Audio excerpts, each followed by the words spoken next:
All Creatures Great and Small, Chapter 66. I had been warned long before I qualified that country practice was a dirty, stinking job. I had accepted the fact and adjusted myself to it, but there were times when this side of my life obtruded itself and became almost insupportable. Like now, when even after a long, hot bath, I still smelt. As I hoisted myself from the steaming water, I sniffed at my arm, and there it was, the malodorous memory of that horrible cleansing at Tommy Dearlove's, striking triumphantly through all the soap and antiseptic, almost as fresh and pungent as it had been at 4 o'clock this afternoon. Nothing but time would remove it. But something in me rebelled at the idea of crawling into bed in this state, and I looked with something like desperation along the row of bottles on the bathroom shelf. I stopped at Mrs. Hall's bath salts, shining violet pink in their big glass jar. This was something I'd never tried before, and I tipped a small handful into the water round my feet. For a moment, my head swam as the rising steam was suddenly charged with an aggressive sweetness. Then, on an impulse, I shook most of the jar's contents into the bath and lowered myself once more under the surface.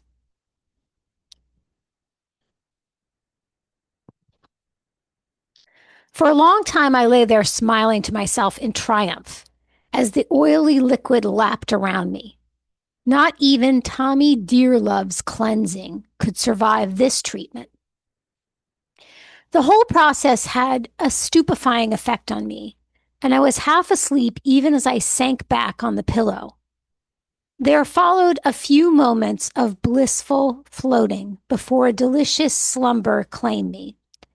And when the bedside phone boomed in my ear, the sense of injustice and personal affront was even stronger than usual. Blinking sleepily at the clock, which said 1:15 a.m., I lifted the receiver and mumbled into it. But I was jerked suddenly wide awake when I recognized Mr. Alderson's voice. Candy was coughing and something was wrong. Would I come right away? There's always been this is where I came in feeling about a night call. And as my lights swept the cobbles of the deserted marketplace, it was there again, a sense of returning to fundamentals, of really being me. The silent houses, the tight drawn curtains, the long empty street giving way to the stone walls of the country road, flipping endlessly past on either side. At these times, I was usually in a state of suspended animation, just sufficiently awake to steer the car in the right direction. But tonight I was fully alert, my mind ticking over anxiously. Because Candy was something special. She was the house cow, a pretty little Jersey, and Mr. Alderson's particular pet. She was the sole member of her breed in the herd, but whereas the milk from the Shorthorns went into the churns to be collected by the big dairy, Candy's rich yellow offering found its way onto the family porridge every morning or appeared heaped up on trifles and fruit pies or was made into butter, a golden creamy butter to make you dream. But apart from all that, Mr. Alderson just liked the animal.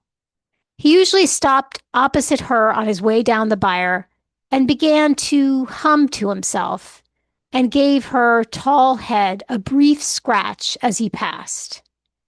And I couldn't blame him, because I sometimes wish all cows were Jerseys, small, gentle, doe-eyed creatures you could push around without any trouble, with padded corners and fragile limbs.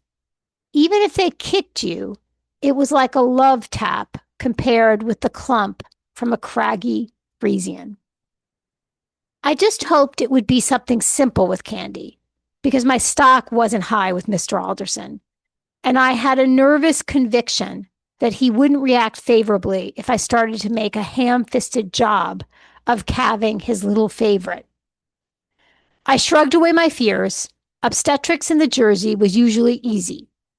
Helen's father was an efficient farmer. As I pulled up in the yard, I could see into the lighted loose box where 2 buckets of water were steaming in readiness for me. A towel was draped over the half door, and Stan and Bert, the 2 long-serving cowmen, were standing alongside their boss. Candy was lying comfortably in deep straw. She wasn't straining, and there was nothing visible at the vulva, but the cow had a preoccupied, inward look, as though all was not well with her. I closed the door behind me. Have you had a feel inside her, Mr. Alderson? I've had me hand in there, and there's naught there. Nothing at all? Not a thing. She's been on for a few hours and not showing, so I popped me hand in, and there's no head, no legs, naught, and not much room either. That's when I rang you. This sounded very strange. I hung my jacket on a nail and began thoughtfully to unbutton my shirt. It was when I was pulling it over my head that I noticed Mr. Alderson's nose wrinkling. The farm men, too, began to sniff and look at each other wonderingly. Mrs. Hall's bath salts, imprisoned under my clothing, had burst from their bondage in a sickly wave, filling the enclosed space with their strident message. Hurriedly, I began to wash my arms in the hope that the alien odor might pass away. But it seemed to get worse, welling from my warm skin, competing incongruously with the honest smells of cow, hay, and straw. Nobody said anything. These men weren't the type to make the ribald remark which would have enabled me to laugh the thing off. There was no ambiguity about this scent. It was voluptuously feminine, and Bert and Stan stared at me open-mouthed. Mr. Alderson, his mouth turned down at the corners, his nostrils still twitching, kept his eyes fixed on the far wall. Cringing inwardly, I knelt behind the cow, and in a moment, my embarrassment was forgotten. The vagina was empty, a smooth passage narrowing rapidly to a small, ridged opening, just wide enough to admit my hand.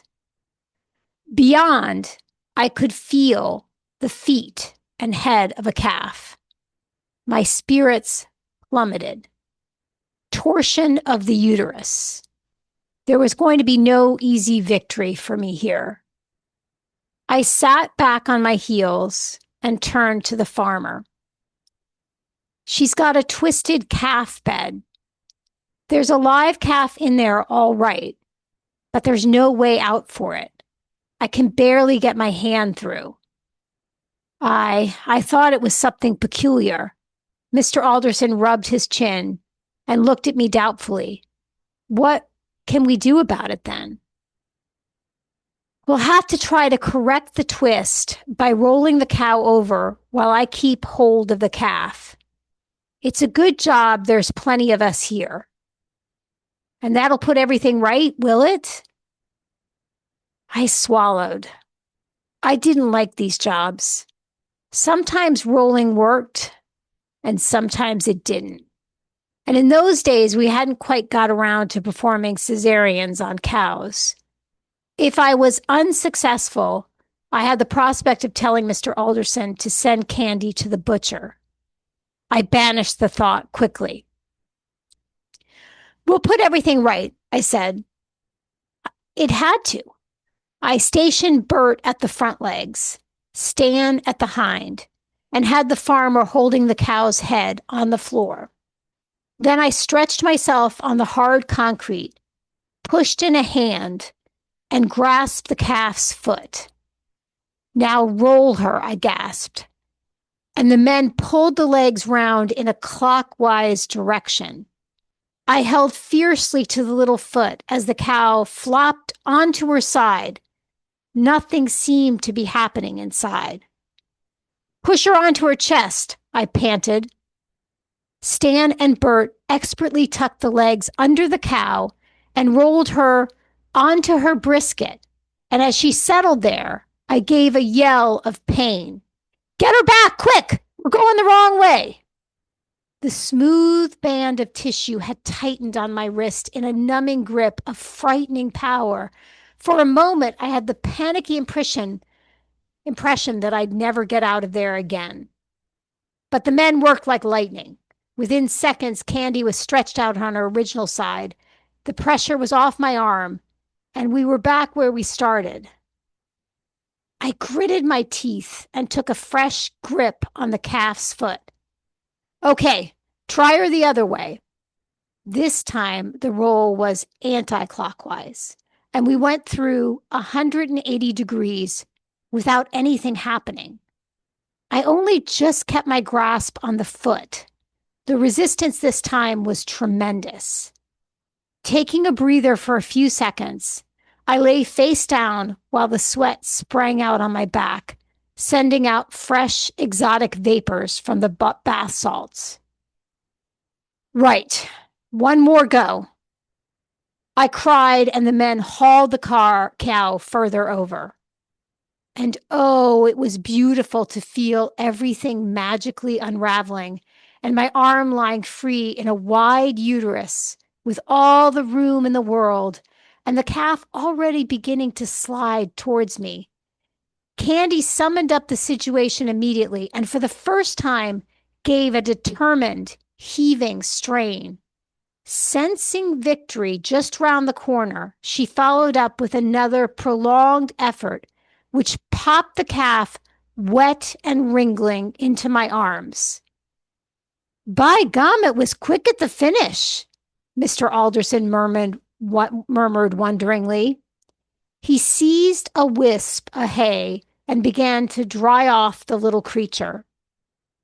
Thankfully, I soaped my arms in one of the buckets. After every delivery, there's a feeling of relief. But in this case, it was overwhelming.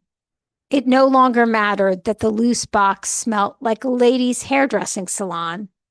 I just felt good. I said goodnight to Bert and Stan as they returned to their beds, giving a final incredulous sniff as they passed me. Mr. Alderson was pottering about, having a word with Candy, then starting again on the calf, which he'd already rubbed down several times. He seemed fascinated by it, and I couldn't blame him because it was like something out of Disney.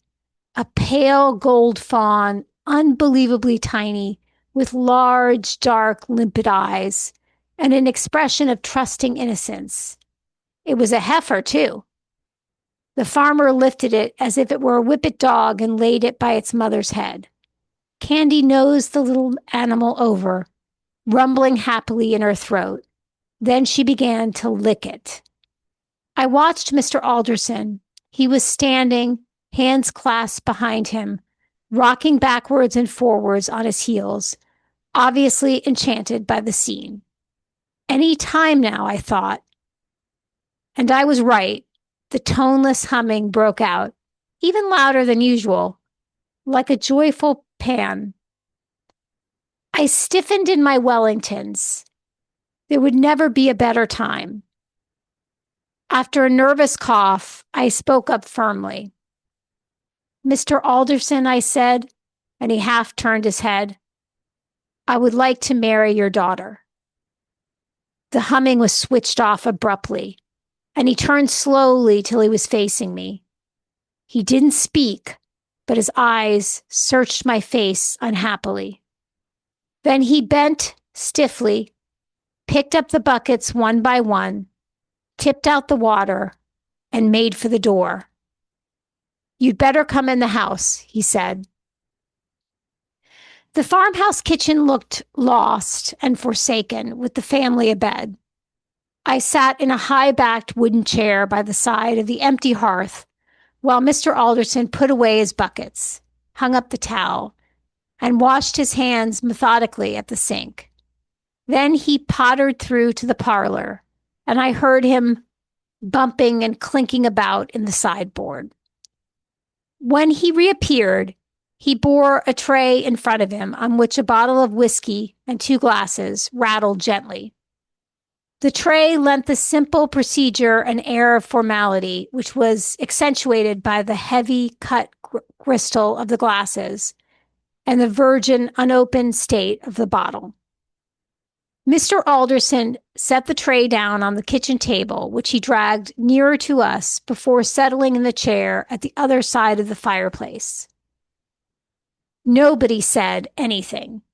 I waited in the lengthening silence while he peered at the cap of the bottle like a man who had never seen one before, then unscrewed it with slow apprehension as though he feared it might blow up in his face. Finally, he poured out 2 measures with the utmost gravity and precision, ducking his head frequently to compare the levels in the 2 glasses, and with a last touch of ceremony, proffered the laden tray. I took my drink and waited expectantly. Mr. Alderson looked into the lifeless fireplace for a minute or 2. Then he directed his gaze upwards at the oil painting of the paddling cows which hung above the mantelpiece. He pursed his lips as though about to whistle, but appeared to change his mind, and without salutation took a gulp of his whiskey, which sent him into a paroxysm of coughing, from which it took him some time to recover. When his breathing had returned to normal, he sat up straight and fixed me with 2 streaming eyes. He cleared his throat, and I felt a certain tension. "Aye, well," he said, "it's grand hay weather." I agreed with him, and he looked round the kitchen with the interested stare of a total stranger. Having completed his inspection, he took another copious swallow from his glass, grimaced, closed his eyes, shook his head violently a few times, then leaned forward. "Mind you," he said, "a night's rain would do a lot of good." I gave my opinion that it undoubtedly would, and the silence fell again. It lasted even longer this time, and my host kept drinking his whiskey as though he was getting used to it. And I could see that it was having a relaxing effect. The strained lines on his face were beginning to smooth out, and his eyes were losing their hunted look. Nothing more was said until he had replenished our glasses, balancing the amounts meticulously again. He took a sip at his second measure. Then he looked down at the rug and spoke in a small voice. "James," he said, "I had a wife in 1,000. I was so surprised, I hardly knew what to say. "Yes, I know," I murmured. "I've heard a lot about her." Mr. Alderson went on, still looking down, his voice full of gentle yearning. "Aye, she was the grandest lass for miles around, and the bonniest." He looked up at me suddenly with the ghost of a smile. "Nobody thought she'd ever have a fellow like me, you know. But she did." He paused and looked away. "Aye, she did." He began to tell me about his dead wife. He told me calmly, without self-pity, but with a wistful gratitude for the happiness he had known. And I discovered that Mr. Alderson was different from a lot of farmers of his generation, because he said nothing about her being a good worker. So many of the women of those times seemed to be judged mainly on their working ability. And when I'd first come to Derby, I'd been shocked when I commiserated with a newly widowed old man. He'd brushed a tear from his eye and said, "Aye, she was a grand worker."